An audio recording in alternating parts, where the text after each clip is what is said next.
तस्मै गणाधिपतये नमः।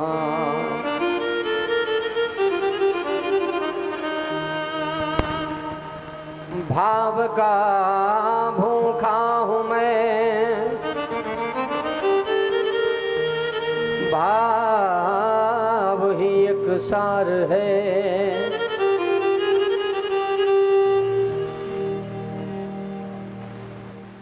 भी है।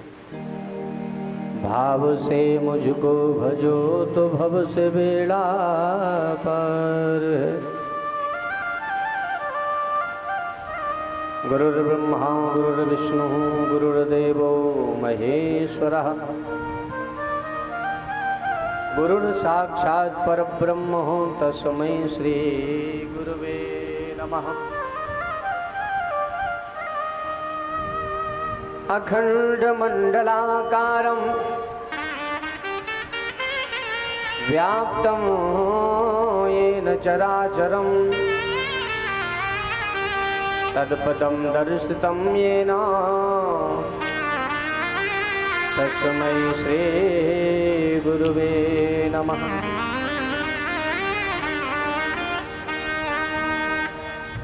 परात्पर अखिलेश्वर तड़ंदित विदिंदित बाघंबरधारी श्री श्याम सदा के असीम अनुकंपा से आप सभी लोग भगवान की कथा जग में साचो तेरो जग में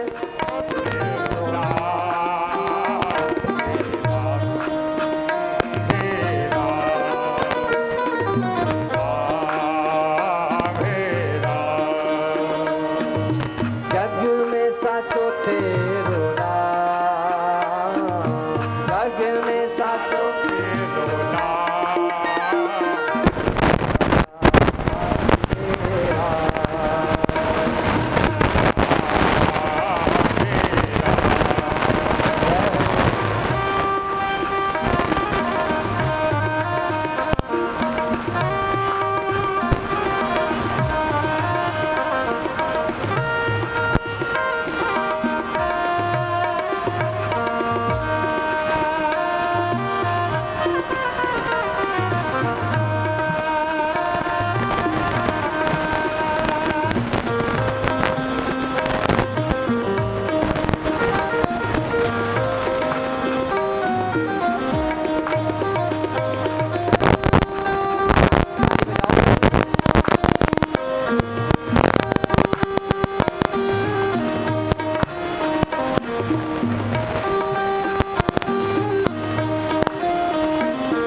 तेरो नाम,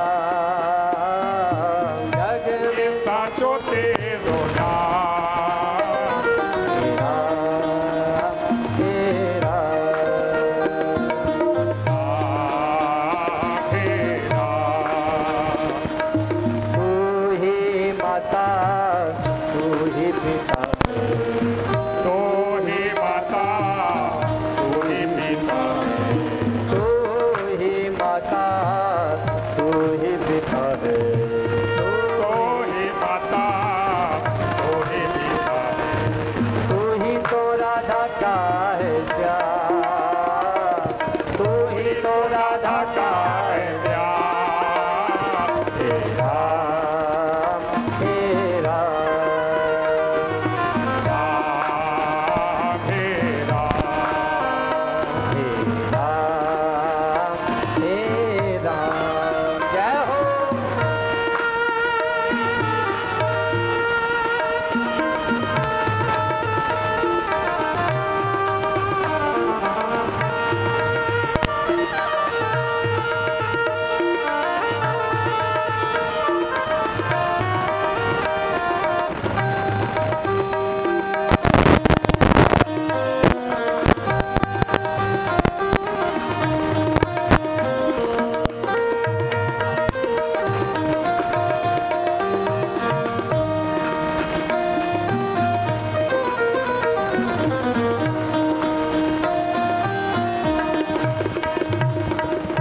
ताली बजाते होते प्रभु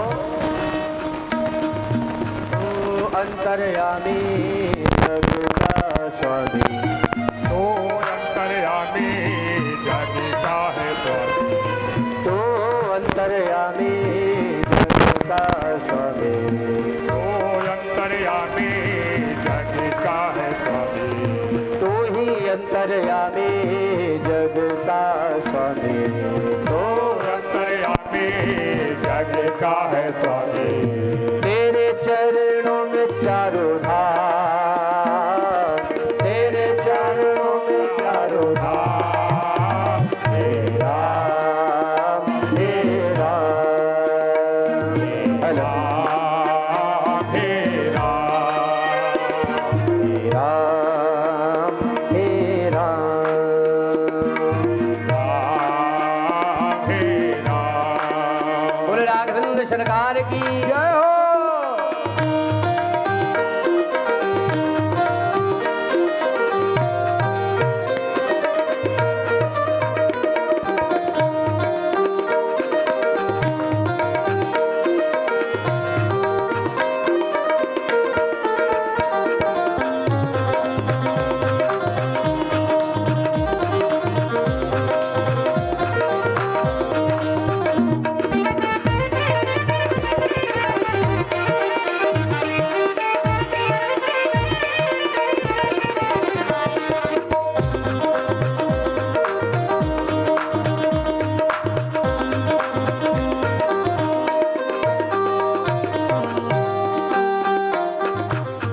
बोलिए प्रेम से हे राम, हे राम, हे राम, जग में साचो तेरो नाम,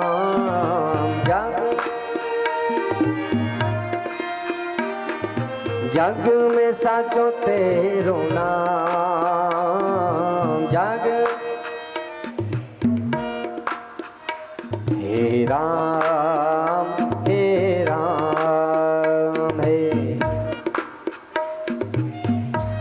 आज तू ही बनाए तू ही बिगाड़े, जय हो। तू ही बनाए तू ही बिगाड़े,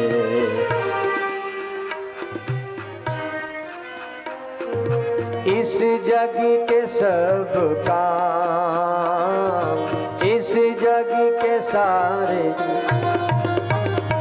तू ही बनाए तू ही बिगाड़े, तू ही बनाए तो ही बिगड़े, तो ही बनाए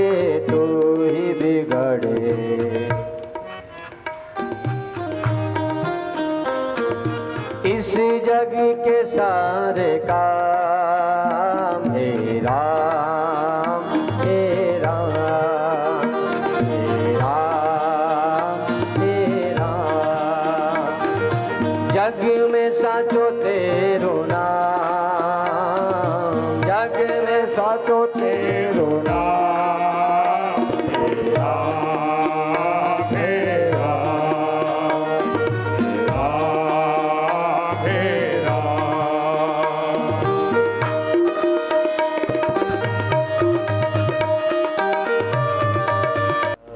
तू जगदाता भाग्य विधाता तू जगदाता भाग्य विधाता। तू जगदाता भाग्य तू ही तो सुबह और शाम, तू ही तो सुबह और शाम। भजन यहीं से समाप्त है। जरा पूरे पूरे हाथ उठा के और लगा के ताली प्रेम से। हे राम हे राम हे राम हे राम। जग में साचो तेरो नाम, जग तेरो नाम जग में साचो तेरो नाम। जग तेरो नाम हे राम हे राम राम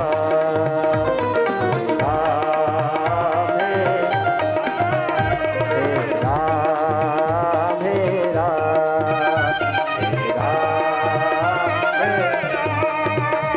राम हे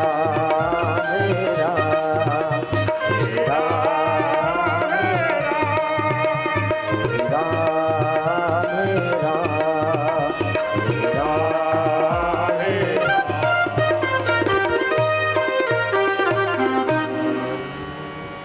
जग में साचो तेरो नाम।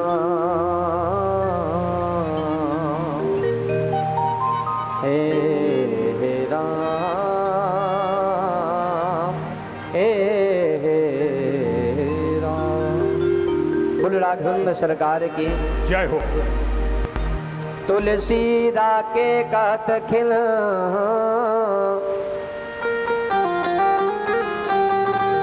निकसत पाप प्रहार। फिर आवन पावत नहीं देत मकार की वार। राम ही केवल प्रेम पियारा।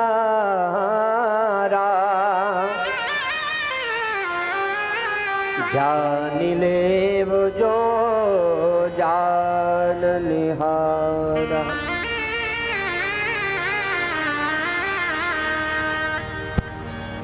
भगवान केवल प्रेम का भोगा है और ये हम पर सुनिश्चित है कि हम भगवान को कैसे रिझावें, कैसे मनावें।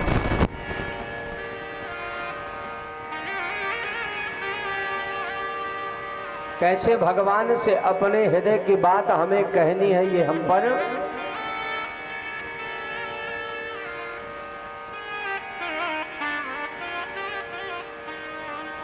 हमारे महाराज श्री कहते थे, बेटा अगर भगवान को पाना है तो इतना भजन करो, इतना भजन करो, इतना भजन करो, इतना भजन करो कि भगवान भक्त का ऋणी हो जाए।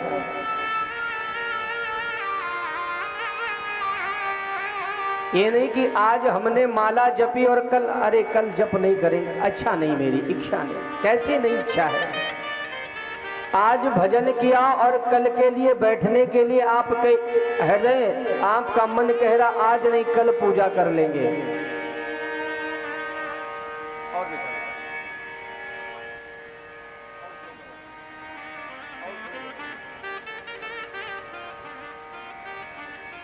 तो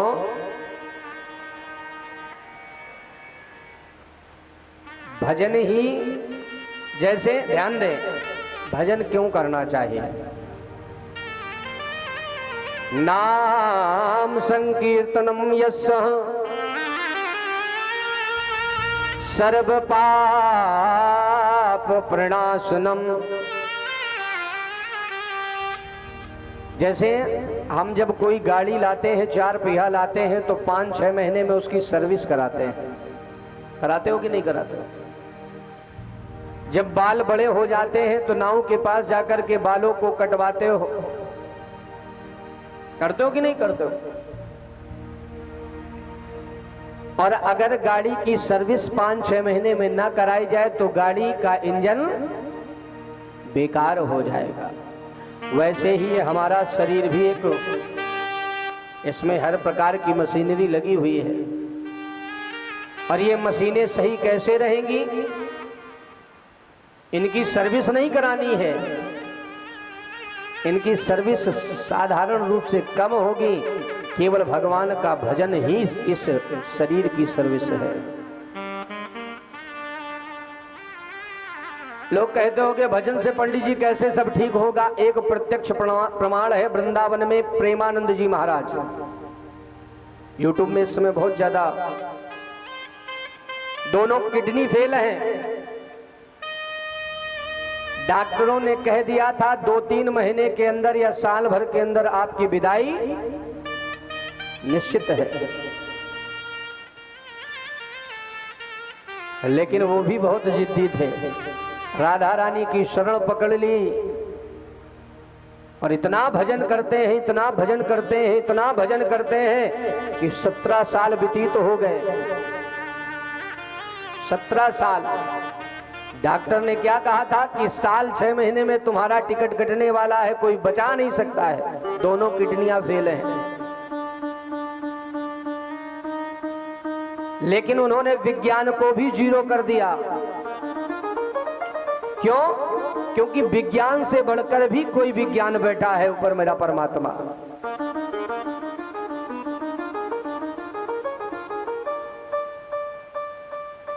कहीं शिक्षा अध्ययन नहीं की, लेकिन भगवान पर विश्वास था।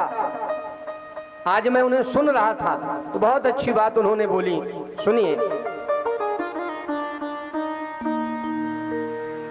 बोले जब डॉक्टर ने मुझे बता दिया कि तुम्हारी किडनी फेल है और जल्दी ही समाप्त हो जाओगे, मैं बड़ा चिंतित होने लगा, परेशान होने लगा। अब तो मैं मर जाऊंगा, क्या होगा? लेकिन तब तक हम पर एक गुरु की कृपा हो गई। गुरु का साथ देखो, भगवान बिगाड़ता है तो परमात्मा बनाता भी है किसी न किसी माध्यम से। मानो भगवान ही उन्हें गुरु के रूप में मिल गए और राधा नाम भजन दे दिया। बहुत दिन अपने बिठूर क्षेत्र में रहे हैं, बहुत दिन रहे, लेकिन जब गुरु जी ने कहा कि जाओ वृंदावन में जाकर के राधा जी की शरण प्राप्त करो और मन लगा के भजन करो। राधा जी अगर मरना तो सभी को है, आज नहीं तो कल।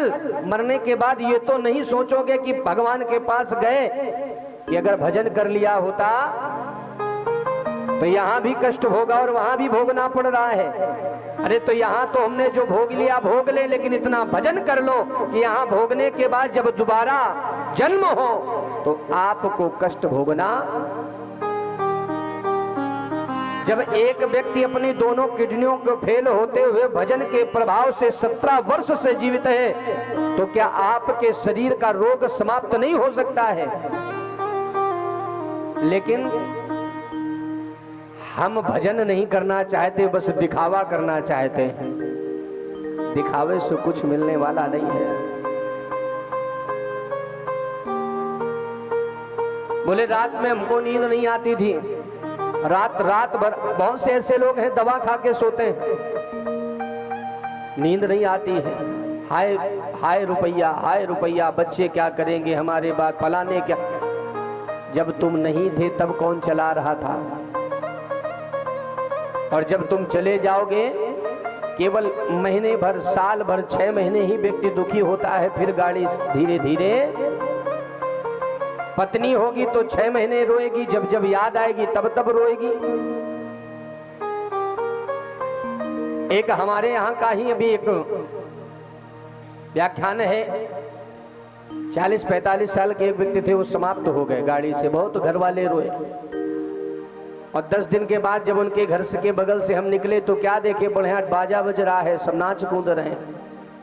हमने कहा पहले दिन तो इतना रो रहे थे जैसे इनके जाने से सब समाप्त हो गया, और 15 दिन में बाजा बज रहा है। तो विचार करो, तुम सोचते हो कि मेरे जाने के बाद क्या होगा, जो होगा अच्छा ही होगा, बुरा परमात्मा कभी।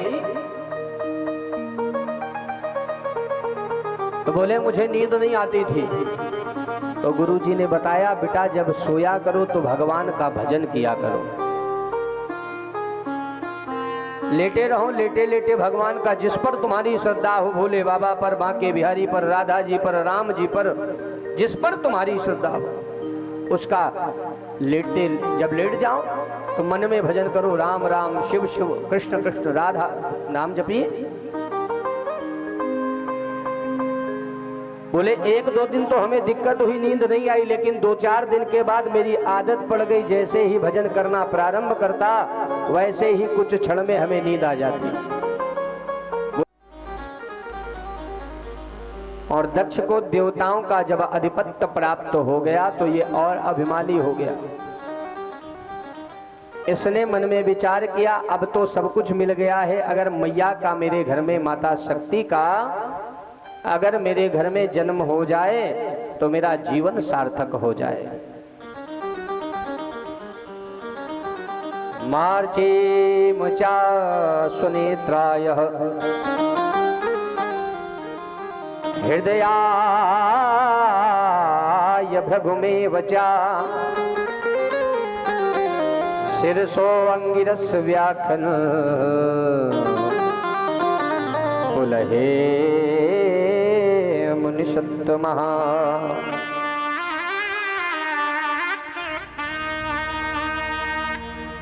तो महाराज दक्ष ब्रह्मा जी के पास पहुंचे और पहुंच करके निवेदन किया कि प्रभु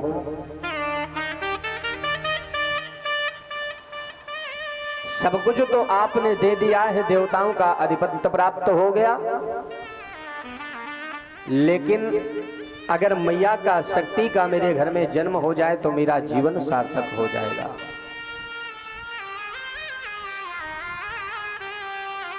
और इनकी पत्नी का नाम प्रसूति है, जो महाराज मनु की पुत्री है।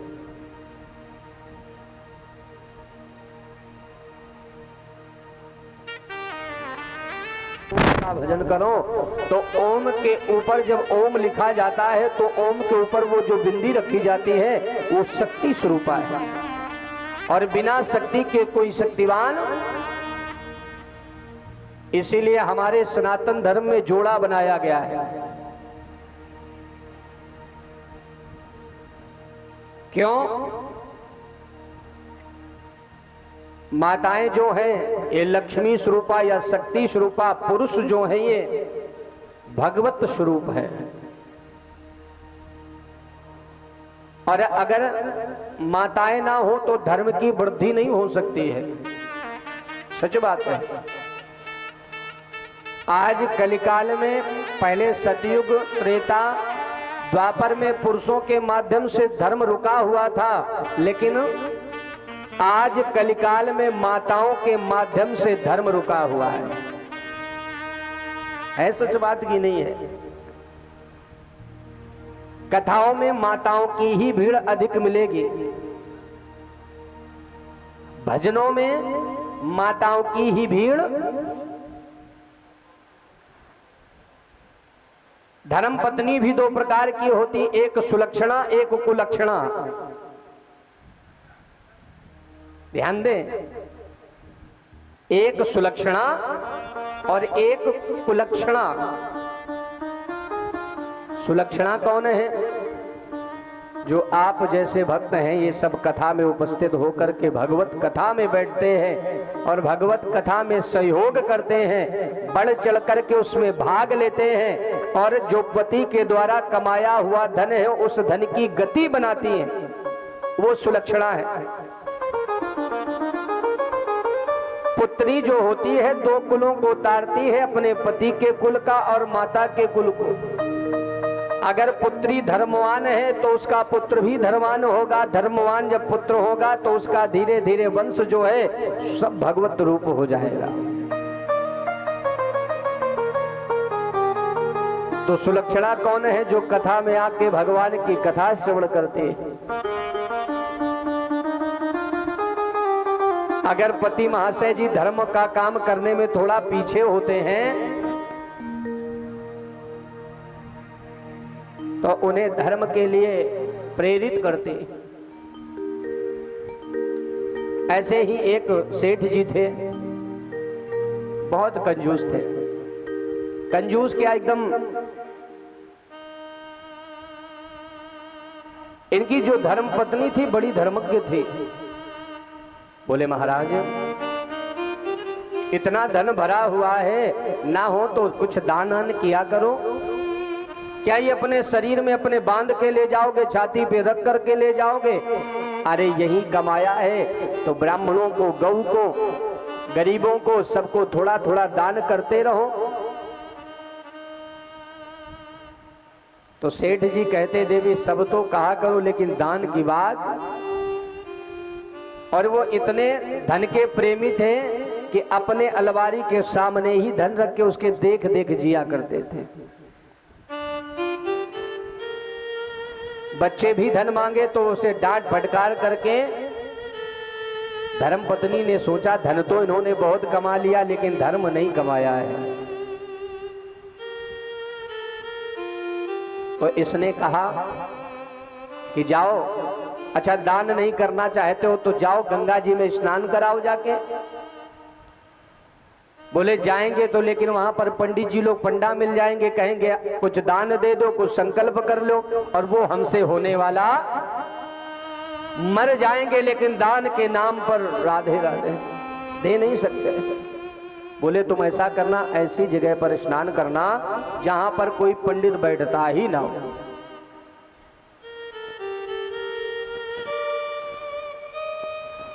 उस मैया ने सोचा कि ये पहले जाए तो स्नान करके, हमें पता नहीं गंगा जी के स्नान करने से इनकी मति बदल जाए।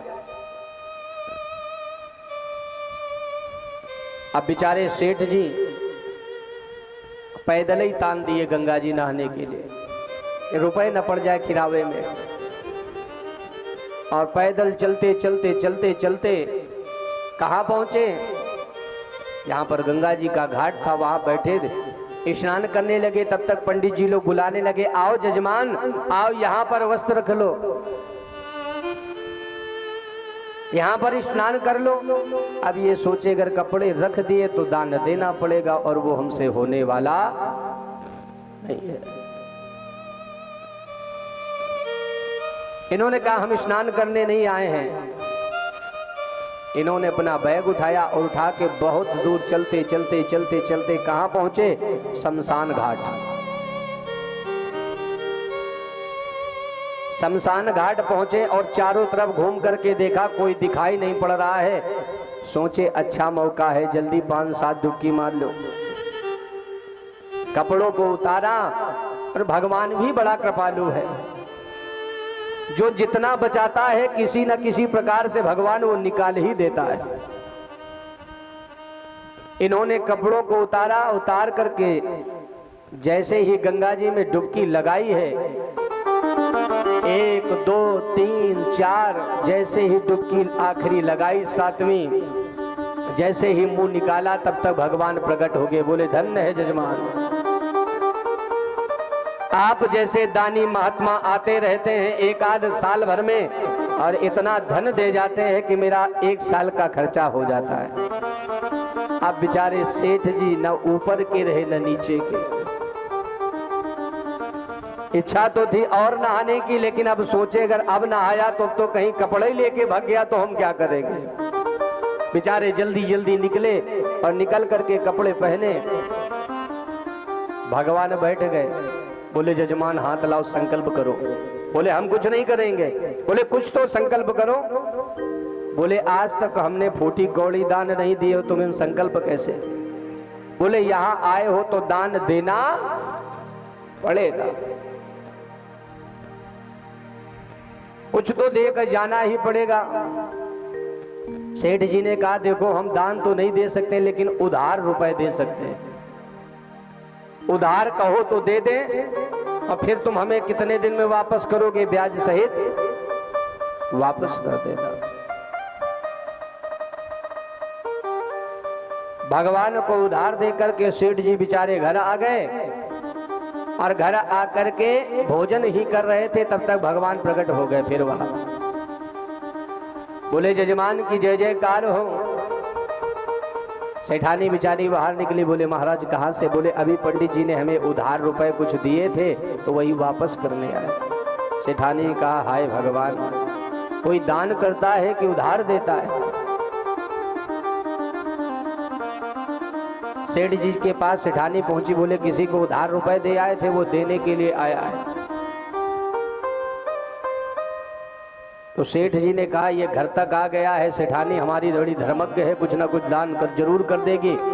तो बोल दो कि इससे कह दो जाके कि अभी सेठ नहीं मिल सकते, अभी भोजन कर रहे हैं। तो सेठानी गई, बोले अभी सेठ जी नहीं मिल सकते, भोजन कर रहे हैं। तो भगवान ने कहा तो ऐसा करो हमें भी एक थाली लगा लाओ, हम भी भोजन करें। अब तो सेठ जी के परात निकल गए। सेठानी थाली लगाने लगी, बोले थाली क्यों लगा रही हो? बोले आप भोजन कर रहे हो तो पंडित जी भी आए, उन्हें भी करा दे। सेठ जी ने कहा कह दो कि पंडित जी अभी नहीं मिल सकते, उनका थोड़ा स्वास्थ्य बेकार है। भगवान ने कहा स्वास्थ्य बेकार है तो जब तक हमारे सेठ जी ठीक नहीं होंगे तब तक हम। सेठ के पास आई, बोले वो तो डेरा डाल करके बैठ गए। सेठ जी ने विचार किया अब क्या किया जाए। तो सेठ ने कहा जाओ जाकर के कह दो कि बस अभी अभी बुखार में सेठ जी ने अपने प्राणों को छोड़ दिया। सेठानी ने जैसे ही कहा तो भैया भगवान जी बड़े दुखी हुए, अरे हमारा जजमान था, हमें उधार रुपए इसने दिए थे और इसका जीवन समाप्त हो गया, अब तो इसे हमें अंत घाट तक तो ले ही जाना पड़ेगा। भगवान ने अमित रूप प्रगटे ही काला, बहुत से रूप धारण किए और पूरे गांव में शोर कर दिया कि सेठ जी मर गए, सेठ जी। अब तो पूरा गांव खड़ा हो गया। सेठ जी ने कहा झूठ तो बोला है तो इसका थोड़ा सा नियम भी पालन कर ले। बेचारे एकदम पलंग पर एकदम सांस साधे पड़े हुए। भगवान दौड़ करके गए, सेठ जी को उठाया, उठा करके कुशा पे लिटा दिया। सेठानी रोती जाती है कि अरे पंडित जी अभी हमारे सेठ जी मरे नहीं हैं। तो भगवान कहते ये तो सभी कहते हैं मरे नहीं हैं, मरने वाले को कौन बचा सकता है।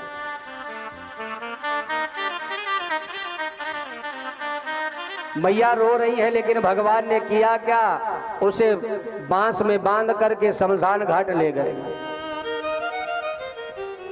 और शमशान घाट में ले जाकर के जैसे ही आग लगाई है सेठ जी खड़बड़ा के उठ पड़े, बोले भगवान हमें रुपए उधार मत देना, हम जिंदा हैं। तो कुछ लोग ऐसे भी होते हैं कि जीवन समाप्त हो जाए लेकिन भगवान के प्रति धन देना। और कुलक्षणा स्त्री कौन होती है? जिसमें एक और लक्षण ना हो। थोड़ा थोड़ा और आप लोग आगे आ जाओ, यहां पर भी बिछवा दीजिए, आगे बिछवा दो आसन। हाँ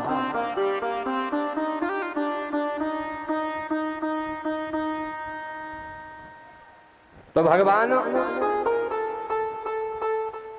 देखो ये मत देखा करो कौन कहा, जो बैठ रहा बैठने दो, कथा पर ध्यान दो, कथा पे व्यवधान मत उत्पन्न किया करो, प्रेम से खसक जाया करो अपने अपने हिसाब से। हाँ बोलो शंकर भगवान की जय। तो महाराज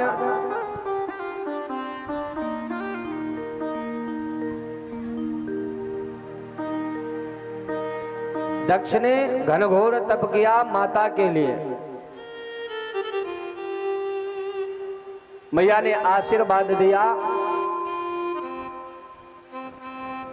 कि मैं तुम्हारे घर में जन्म लूंगी, लेकिन एक मेरी शर्त है दक्ष, दक्ष ने कहा मैया क्या शर्त है? तो बोले मेरी शर्त यह है कि जिस समय तुम मेरा अपमान कर दोगे उस समय मैं तुम्हें छोड़ करके चली जाऊंगी। वैसे तुमसे प्रेम रहेगा, लेकिन जिस समय तुम मेरा अपमान कर दोगे ना, उस दिन फिर मैं तुम्हारे साथ रहने वाली नहीं हूं। दक्ष के तप के प्रभाव से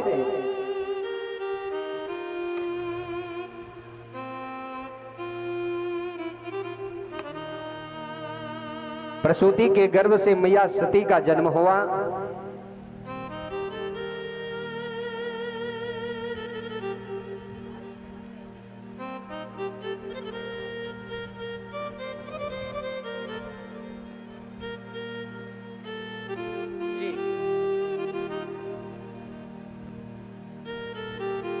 जब मैया सती का जन्म हुआ, धीरे धीरे बड़ी होने लगी, और जब कन्या बड़ी होती है ना, तो माता पिता को बड़ा चिंता होती है कि अब बिटिया विवाह के योग हो रही है, सुयोग बड़ ढूंढ करके इसका विवाह कर दिया जाए।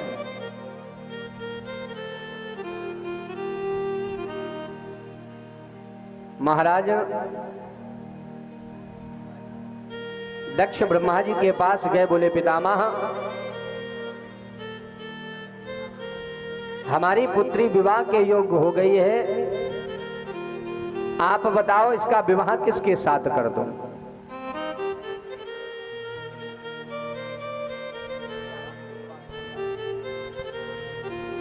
बोलो शंकर भगवान की हो।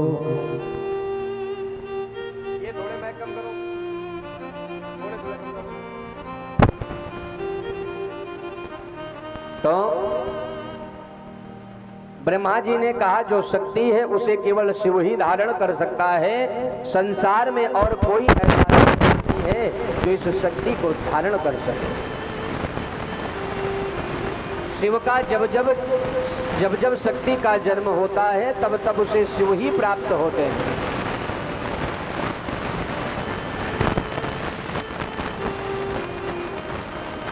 दक्ष ने कहा महाराज मेरी पुत्री है कमल लोचनी, सुंदर है, और भोले बाबा का स्वरूप देखो, भस्मी को रमाए रहते हैं, अर्धनग्न रहते हैं,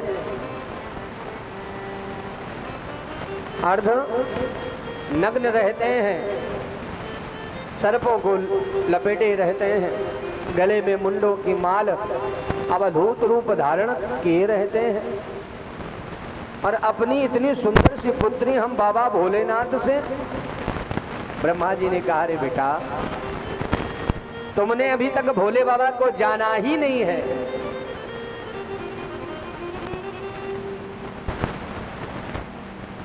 भोले बाबा को अभी तक जाना ही नहीं है। मेरा भोला कैसा है? ब्रह्मा जी बताने लगे संसार में कोई ऐसा देवता नहीं है जो बाबा भोले बाबा से ज्यादा सुंदर हो। बोले जिनको देख करके नारायण भी शर्मा जाते हैं, जिनके स्वरूप को देख करके। कैसे हैं? कर्पूर गौरम करुणावतारम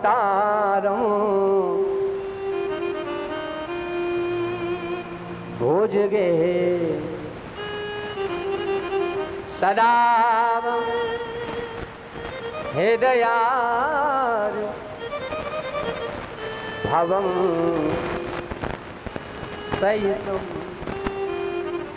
मेरा भोला कर्पूर गौरव, जितना कपूर सफेद होता है ना उतने मेरे बाबा को। जब बाबा स्नान ध्यान करके बैठते हैं, जब भस्मी को नहीं लगाते हैं ना, तो बाबा को देख देख करके बड़े बड़े देवता लजा जाते हैं। भोलेनाथ आप इतने सुंदर हो, फिर अपने रूप को छिपा कर क्यों रखते हो? भगवान भोलेनाथ ने बहुत अच्छी बात कही, बोले जो रूप होता है ये भजन में बाधा उत्पन्न करता है। ध्यान दें, रूप होता है ना, जितना ही व्यक्ति सुंदर होता है उतना ही वो अपने चटक मटक में पड़ा रहता, भजन में ध्यान नहीं देता है। सत्य बात है।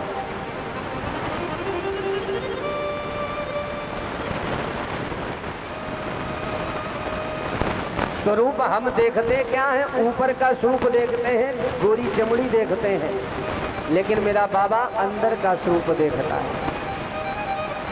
ऊपर से कैसे भी टेंट पेंट कुछ लगाए हो बाबा नहीं देखता है, लेकिन अंदर देखता है तेरा भाव कैसा है। हम ऊपर तो स्नान ध्यान करके खूब एकदम लीपा पोती करके तैयार हो जाते हैं, लेकिन अंदर लीपा पोती नहीं करते। जहां की हमें सुंदरता, ध्यान दें, पहले जब कन्याओं का विवाह होता था तो माताएं जब बहू को देखने जाती थी, ध्यान दें, तभी ये स्वरूप नहीं देखती थी। पिताजी और माताजी देखा, लड़के से कहा बिटिया बहुत गुणवान है, विवाह कर लो, फलाने ने देखा नहीं, विवाह हो गया। और आजकल देखने के बाद साल 6 महीने में राधे राधे, तुम अपने रास्ते, हम कभी नहीं बैठेगा। और जो साधारण होगा प्यारे, उसे केवल भगवान से ही प्रेम होगा। भोजन के विषय में पूछती थी, भोजन बना लेती हो बेटा? विवाह के बाद कहाँ रहोगी? बोले आप लोगों के साथ। पहले संयुक्त परिवार होते थे तो अच्छा होता था। क्यों? क्योंकि जहां 4 बर्तन होते हैं वहां खटपट। लेकिन अब जैसे ही विवाह हुआ 6 महीने के बाद बहू कहती है हमें तुम्हारे मम्मी पापा के साथ नहीं रहना है। क्यों? क्योंकि 4 लोगों का खाना बनाना पड़ता है, उनके कपड़े धोने। विचार करो, जैसे वो है बहू तुम्हारे माता पिता को दुत्कारती है, वैसे ही उसके माता पिता को तुम दुत्कार के दिखा दो, जो कहोगे वो मैं हार जाऊंगा। दूसरे दिन बोरिया बिस्तर बांध के अपने घर निकल लेगी। तुम्हारे माता पिता को ऐसे ऐसे अपशब्द बोल देगी, लेकिन तुम सुनते रहोगे हाँ सही बता रही। और तुम उसके माता पिता के विषय में बोल के दिखाओ। दूसरे दिन बनी बनाई जो रोटी मिलती है उससे भी राधे श्याम। अरे समता होनी चाहिए। जो बहू, जो कन्या 4 व्यक्ति का भोजन बना के खिला नहीं सकती है, वो जीवन में कुछ नहीं कर सकती है। और संयुक्त परिवार का प्रभाव, अब विचार करो, कभी अनबन हो गई, पति ने 2-4 तमाचे मार दिए, अब बेचारी रो रही है, कोई छुपवाने वाला नहीं है। अब जब कोई छुपवाने वाला नहीं तो इतने गम में भर गई कि लगाई, रस्सी बांधी और लटक गई। और जब पहले संयुक्त परिवार होता था तो अगर पति ने डांटा है, फटकारा है, तो सास जा करके अपने लाला को डांटती थी, क्यों डांटा तुमने? अब डांटा तो तुम्हें इतना मारूंगी। तो बहू को सांत्वना मिलती थी कि मेरा भी कोई बोलने, मेरी तरफ से भी कोई बोलने वाला है। तो कुछ दिन के बाद वो फिर ठीक हो जाती। लेकिन आजकल ना कोई डांटने वाला है, ना फटकारने। अगर सास डांट भी दे तो कहा 6-6 महीना, साल भर मुंह फुलाए रहे, बोले बे न करे। तो ध्यान दे प्यारे, आज तुम कर रहे हो तो कल तुम्हारे भी लड़के बच्चे होंगे, तुम्हारी भी बहुएं होंगी, तुम्हें भी वही फल। बोया पेड़ बबूल का तो आम कहाँ ते होए, जैसा वृक्ष लगाओगे वैसा ही फल खाने को। तो कथा हमें सीख देती है। भगवान भोलेनाथ को कितना भी लोटा जल चढ़ाओ, अगर घर में माता पिता सास ससुर दुखी है तो बाबा भी तुम्हारे जल को ग्रहण नहीं करेगा। माता जी को कितनी चूनर चढ़ाओ, कितने जागरण कराओ, कितनी चौकी कराओ, लेकिन अगर आपकी मैया बिचारी फटी धोती पहन रही है और मैया को चूनर पहना रही हो तो फिर वो मैया भी आपसे प्रसन्न? अरे मैया तो तब प्रसन्न है जब तुम्हारे घर वाली मैया प्रसन्न है। अपनी मैया की बातें सुनती हो, अगर वो भी तो तेरी माँ है, उसकी भी एक बात तो सुनो। जब एक बात उसकी सुनोगी तो 4 बात अपनी भी कह सकती हो, मम्मी, माता जी ये कार्य होना है। तो जब वो तुम्हारी सुनेगी तो फिर तुम्हें भी उसकी सुनने पड़ेगी। ताली दोनों हाथ से बजती है, एक हाथ से। अब ये मत सोचना कि सासों की बड़ाई कर दी तो बहू के ऊपर एकदम राधे राधे। दोनों लोग प्रेम से रहना चाहिए। सास को भी चाहिए कि जैसे अपनी पुत्री को प्रेम करते हो वैसे ही, ये मत कहो कि हम अपनी बहू को पुत्री मानते हैं, ये मत कहो। बहू को बहू ही मानते हैं लेकिन पुत्री मत कहो। फिर पुत्री वाला अगर भाव रखते हो तो फिर पुत्री वाला पूर्ण भाव होना चाहिए। जैसे पुत्री लड़ जाती है तो अगर तुम्हारी बहू भी लड़ जाए तो तुम्हें भी नाराज नहीं होना चाहिए। पुत्री मत कहो, बहू कहो, ठीक है। अगर पुत्री कहते हो तो पूरा व्यवहार फिर पुत्री वाला ही होना चाहिए। अब पुत्री कह के पैर भी छुआ रहे हो तो अपराध है। ध्यान दें, प्रेम बांटने से प्रेम मिलता है, प्रेम देने से प्रेम मिलता है।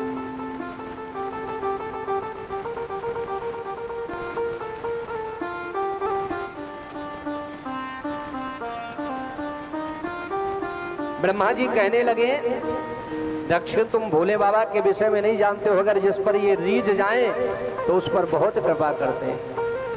कहने लगे ब्रह्मा जी,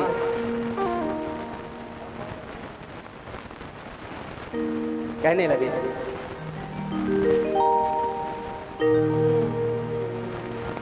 हमारे भोले बाबा को मना लो जिसका दिल चाहे। बाबा कहने लगे अगर भोले को मना लिया तो संसार में कुछ रहने वाला शेष नहीं, सब कुछ मिल जाएगा। दानियों में श्रोमणी है, भक्तों के हैं। हमारे भोले बाबा को मना ले जिसका दिल चाहे। हमारे भोले बाबा को मनाए जिसका दिल चाहे। हमारे भोले बाबा को मना जिसका दिल चाहे।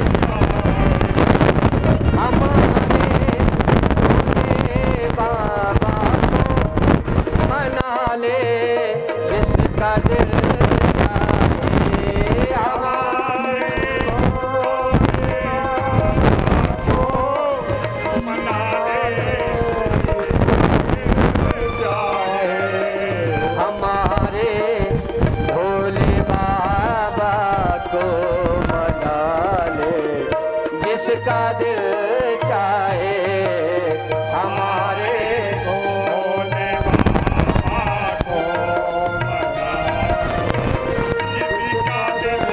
प्रेम से सेवा करते हुए हर हर महादेव।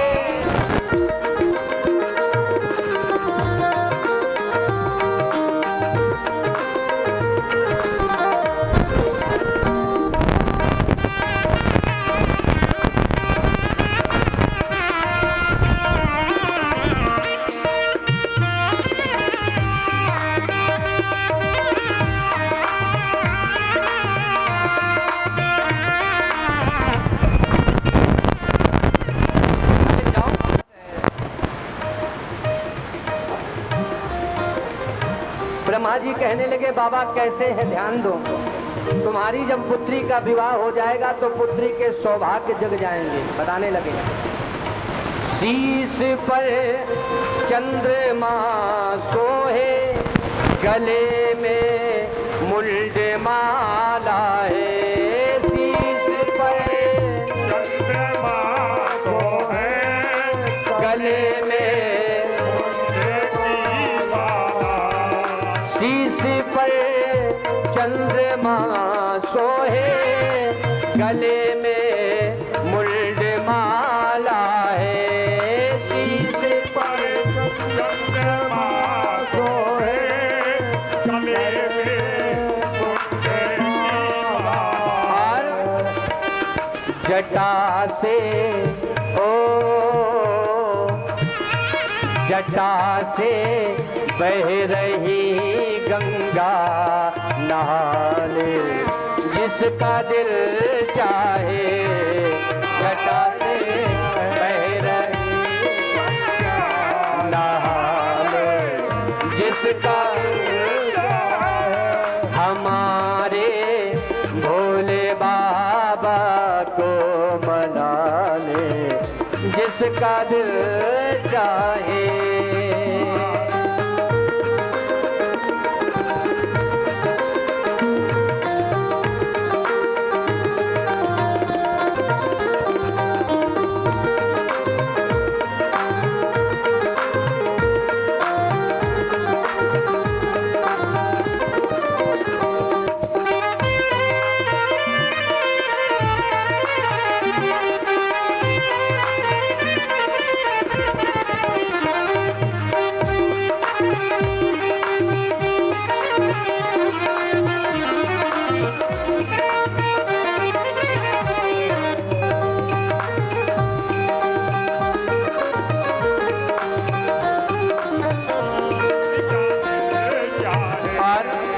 कहते हैं ब्रह्मा जी, अंग में रम रही भस्मी, बगल में मृग की छाला है। अंग में रम रही भस्मी, बगल में मृग की छाला है। और हाथ में सज रहा डमरू, हाथ में सज रहा डमरू, बजा ले जिसका दिल चाहे। हमारे भोले बाबा को मना ले जिसका दिल चाहे। हमारे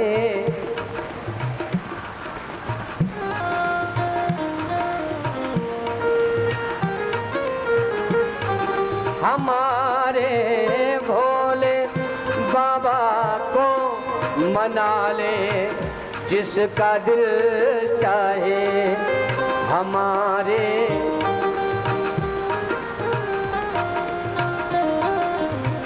जिसका दिल चाहे। पूरे पूरे हाथ उठा के लगा के ताली, हर हर महादेव।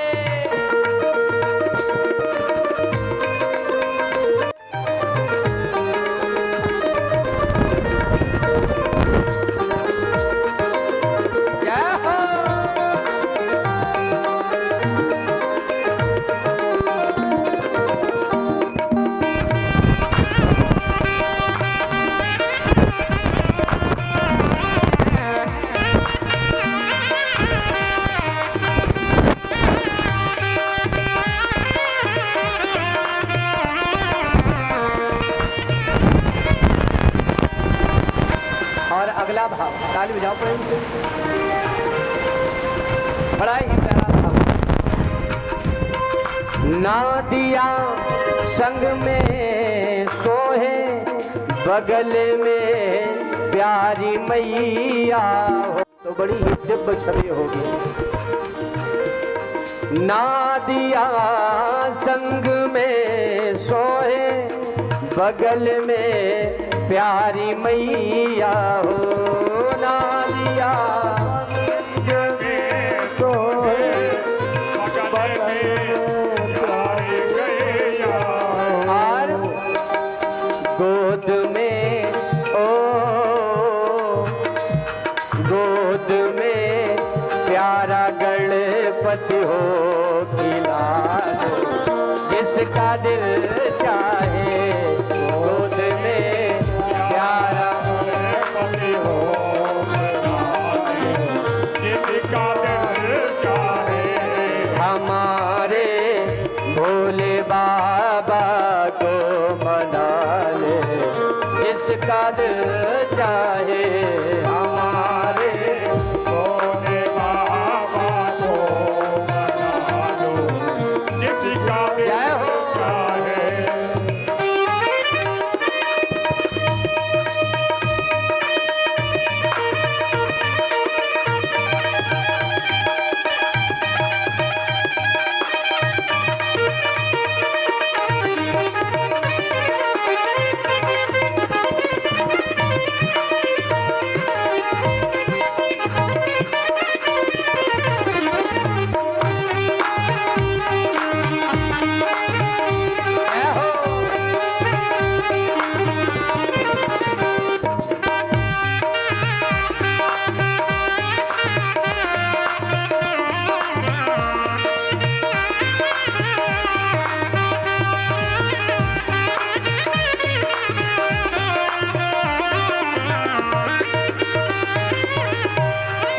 आखिरी भाव।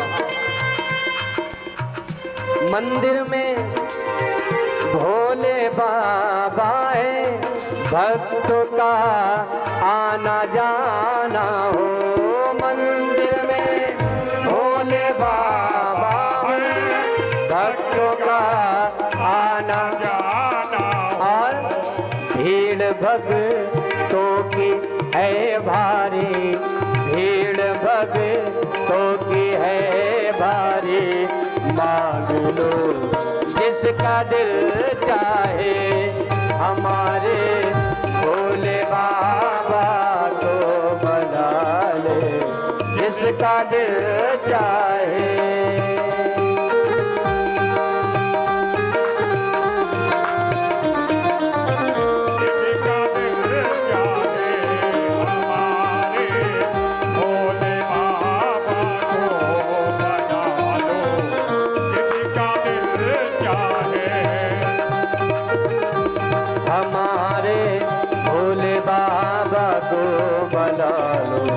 जिसका दिल चाहे, हमारे भोले बाबा को बना लो। जिसका दिल चाहे, जिसका दिल चाहे, जिसका दिल चाहे, जिसका दिल चाहे,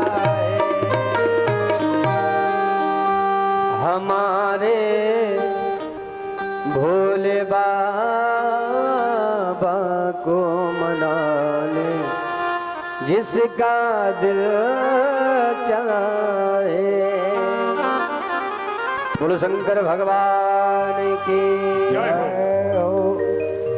ब्रह्मा जी ने दक्ष से कहा, भोले बाबा कोई साधारण नहीं है, शक्ति शिव को ही प्राप्त होती है। बिना शिव के शक्ति रह नहीं सकती और बिना शक्ति के शिव रह नहीं सकता है। ब्रह्मा जी के बार बार कहने पर दक्ष ने भगवान भोलेनाथ के साथ अपनी पुत्री सती का विवाह कर दिया। जब सती का विवाह हुआ तो भगवान भोलेनाथ जहां पर रहते हैं अपने गुफा में, भगवान भोलेनाथ ही एक ऐसे हैं जो संग्रह कोई वस्तु की नहीं करते, मस्ती में रहते हैं। कोई दिखावा नहीं, साधारण सा भेष है बाबा का। जो मन आवे वो बाबा को पहना दो, बाबा सब में अच्छे लगते हैं।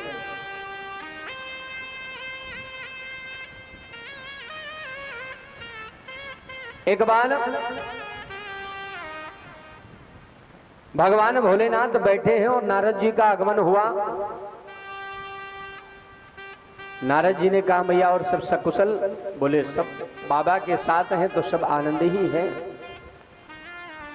बोले बाबा प्रेम करते हैं? बोले बहुत प्रेम करते हैं। बोले कितना? बोले बाबा ने सब कुछ हमें बता दिया। बोले क्या? बोले जो गुरु मंत्र दिया जाता है वो किसी को नहीं बताना चाहिए, लेकिन मेरे बाबा ने वो भी मुझे बता दिया। बोले इतना मैया प्रेम करते हैं? तब तो बाबा बहुत, लेकिन एक बात नहीं बताई होगी। नारद का मतलब समझते हो? नारद जो कह दे वो होना ही है, जिसे कोई भगवान भी न टाल सके उसे कहते हैं नारद। मैया ने कहा क्या बात है जो मुझे नहीं पता? मुझे सब कुछ पता है। बोले अच्छा ये बताओ, बाबा के गले में जो मुंड की माला है ये किसकी है? अब मैया बेचारी अंगुरी गिनती रह गई। हाय भगवान, ये तो नहीं पता है। बोले तो फिर जाओ आज बाबा से पूछना कि ये तुम्हारे गलों में जो मुंड की माला है ये किसकी है?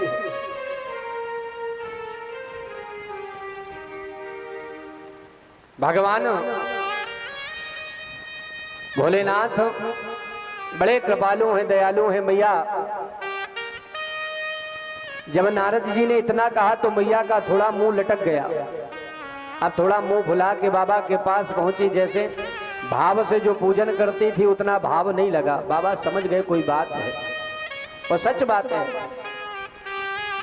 जब माताएं घर में नाराज होती हैं तो वो ऐसे काम करती हैं कि पुरुष को ऑटोमेटिक पता चल जाता है कि आज श्रीदेवी नाराज है, क्या बात हो गई। पानी मांगो तो कहो भूलवे न करे, इसे पानी मुंह भुला तो आदमी जान ऑटोमेटिक जान जाता है कि आज कोई बात हुई है जो श्रीदेवी नाराज। अब भाई पहले लोग राजा महाराजा लोग एक कोप भवन बनवा देते थे, क्यों कि जब कोई नाराज हो तो उस कोप भवन में चले जाओ तो पता तो चल जाएगा कि आज फलाने व्यक्ति नाराज है, चलो उन्हें मनाया जाए। और अगर पुरुष माताओं को ना मनावे तब भी परेशानी, अगर मना ले तब भी परेशानी। ना मनावे तो तुम कौन हमसे प्रेम करते हो, तुम्हें क्या पड़ी है हमारी, हम जिए चाहे मरे। अब आदमी परेशान बेचारा, दिन भर ग्राहकों से परेशान, घर में आवे तो श्रीदेवी की परेशानी। तो भगवान भोलेनाथ जान गए आज कुछ नारद जी आए हैं, कुछ लगता है आग लगा करके चले गए। कहा देवी क्या बात है, क्यों नाराज हो? बोले हम कहाँ नाराज हैं। बोले देवी जैसे तुम पूजन करती थी आज वो बात नहीं दिख रही, जैसे प्रेम से बोलती थी आज वो बात। बोले तुम्हें क्या पड़ी, हम नाराज हो चाहे कुछ भी हो, तुम्हें क्या पड़ी है, तुम अपना भजन करो। बाबा ने कहा देवी बिना तुम्हारे मैं अधूरा हूं, और अगर आप नाराज रहोगी तो मेरा मन भजन में लगेगा। मैं सोचता यही रहूंगा कि आज सती नाराज है, भजन ही मन नहीं लगेगा। तुम बताओ कोई अपराध हमसे हो गया? मैया ने कहा बाबा अच्छा ये बताओ आप हमसे कितना प्रेम करते हो?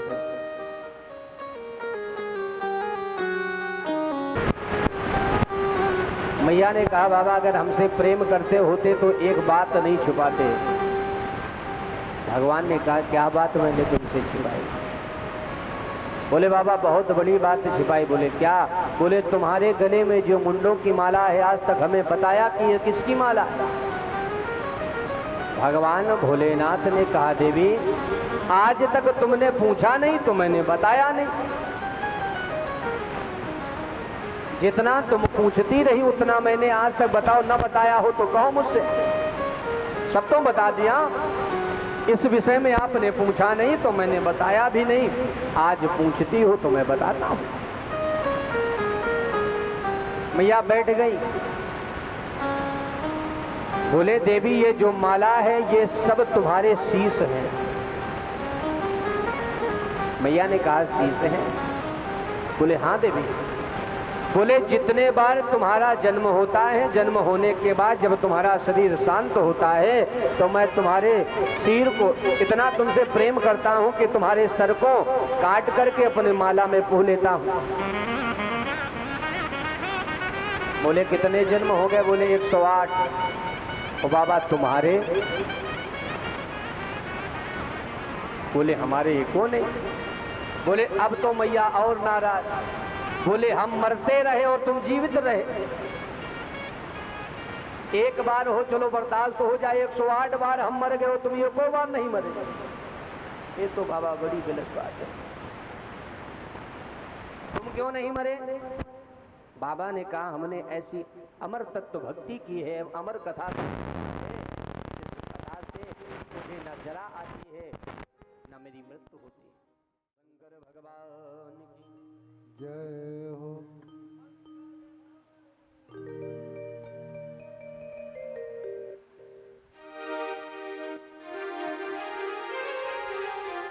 और भगवान भोलेनाथ ने बड़े प्रेम से कथा सुनी, लेकिन सती ने कथा, और जब सती ने कथा नहीं सुनी तो क्या हुआ? ओ मुनिसन विदा मांगे त्रिपुरारी, मुनिसन विदा मांगे त्रिपुरारी, ओ मुनिसन विदा मांगे त्रिपुरारी, मुनिसन विदा मांगे त्रिपुरारी। पवन चलो संग दक्ष कुमारी, पवन चलो संग दक्ष कुमारी। मुनि सन विदा मांग त्रिपुरारी, चले भवन संग दक्ष कुमारी। भगवान भोलेनाथ ने कथा प्रेम से सुनी, मैया ने कथा जब नहीं सुनी तो पहले जब संतों के पास आई थी तो क्या कहा था? संग सती जग जननी, पहले जगत की माता कहा, जब कथा सुनने आई थी तब जगत की माता कहा, लेकिन जब कथा नहीं सुनी तो क्या कहा? चले भवन संग दक्ष। पहले तो जगत जननी थी, जब कथा नहीं सुनी तो एक चतुर की पुत्री कौन? दक्ष की पुत्री चली गई। और जो भी कथा का अपमान करता है उसकी पदवी छीन ली जाती है। बाबा ने पदवी मैया की छीन ली। पहले जगत जननी थी, अब दक्ष कुमारी। भगवान भोलेनाथ नंदी पर बैठे और बैठ करके मैया भी बैठी। भोलेनाथ चल पड़े, सती से बोलते हैं, सती कथा कैसी लगी? अब मैया मुंह लटकाए बेचारी। अगर इन्होंने कथा सुनी हो तो कहे बाबा बहुत अच्छी थी। जब कथा सुनी ये यही सोचती नहीं बाबा ने अपमान करा दिया। बाबा ने बेचारी मुंह लटकाए नीचे अपना धरती खोदती रही। भोलेनाथ चले जा रहे हैं। चलते चलते भगवान राम ने एक लीला का निर्माण किया। क्या? मेरे प्रभु राम चले जा रहे हैं। हे खग मृग हे मधुकर श्रेणी, तुम देखी सीता मृग। उस समय मैया सीता का हरण हो चुका था और भगवान राम और लक्ष्मण जी सीता की खोज के लिए लताओं, पुष्पों से, वृक्षों से, मृगों से, पशुओं से पूछते जा रहे हैं कि तुमने मेरी मृगलोचनी सीता को देखा है? भगवान भोलेनाथ ने जब प्रभु की इस लीला को देखा तो मन ही मन भगवान ने हाथ जोड़कर प्रणाम किया। भगवान को मन ही मन प्रणाम किया। क्यों?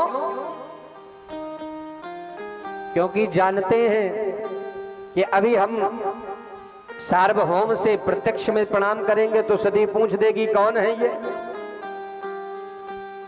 सभी तो देव हैं, आप महादेव, आपसे बढ़कर कौन है ये? बताओ प्रभु। और हम बताएंगे, मेरी बात इसके समझ में आएगी नहीं, ये तर्क प्रस्तुत करेंगी मुझे। अच्छा, तो भगवान ने मन ही मन प्रणाम किया। लेकिन सती ने भगवान को प्रणाम करते हुए, सर झुकाते हुए देख लिया। बोले बाबा ये क्या कर रहे हो? ये क्या कर रहे हो बाबा? ये कौन है जिन्हें आप देख करके अपना शीश झुका रहे हो? कौन है? भगवान ने कहा देवी किसी को मैंने सर नहीं झुकाया। नहीं बाबा आप झूठ बोल रहे हो, आप किसी को तो आपने नहीं सर झुकाया। ये कौन है बताओ?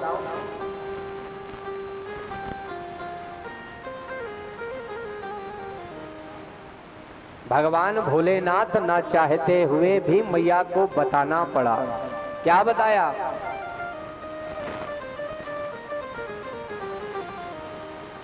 जय सच्चिदानंद जग पावन, अस कहु चले मनोज न सावन। सती जो दशा शंभु कै देखी, अरे उपजा उर संदेश विशेष। मैया ने विचार किया सभी हमारे बाबा भोलेनाथ को प्रणाम करते हैं और हमारे भोलेनाथ इन्हें प्रणाम कर रहे हैं। क्यों प्रणाम कर रहे हैं? ऐसा क्या विषय है?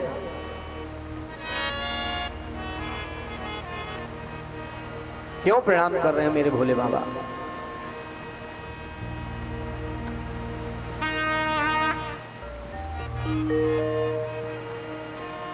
जगत के अधिष्ठ दाता मेरे भोलेनाथ हैं, और ये वन में भटक रहे पुरुषों को प्रणाम कर रहे हैं। क्या बात है। शंकर जगत बंद जगदीशा, अरे सुर नर मुन जलना वही सीसा। सभी लोग भगवान भोलेनाथ को शीश झुकाते हैं और मेरे भोलेनाथ इन्हें शीश झुका रहे हैं। बाबा से पूछ दिया, बाबा ना चाहते हुए भी मैया को बताने लगे, देवी ये वही राम है जिनकी कथा अभी तुमने अगस्त मुनि के आश्रम में श्रवण की। ये वही राम है, वही परब्रह्म परमात्मा है जिनकी कथा अब सती ने कथा सुनी हो तो पता है वो राम है कौन। अब हमें पता ही नहीं कि राम और कृष्ण कौन है, तो कितना भी कोई बतावे उनके विषय में समझ में आने वाली। और जब हमने कथा सुनी है, भगवान का वंदन किया है, चिंतन किया है, दर्शन किया है, तो जैसे ही कोई कहेगा जय श्री राम, राधे राधे, जय श्री कृष्णा, हर हर महादेव, तो हम जान जाएंगे कौन, वही ना भोलेनाथ जो डमरू को धारण करता है, त्रिशूल को लेता है, वही कन्हैया जो बंसी को धारण करता है, वही राम जो धनुष को धारण करता है। और जब हम राम और कृष्ण भोले के विषय में जानते ही नहीं है, तो कितना भी कोई चिल्लाता रहे, हम क्या जान पाएंगे।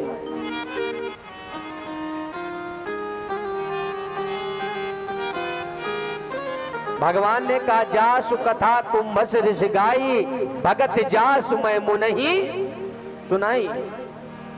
देवी ये वही राम है।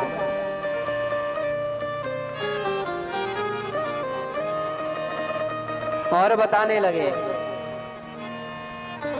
मुनि धीर जोगी सिद्ध संत, देवाल मन जही धावही, कही नेत निगम पुराण आगम, जासु कीरा गावही, सोई राम व्यापक ब्रह्म भुवा, निकाय पति माया धनी, अवतरे हो आपन भगत हित निज।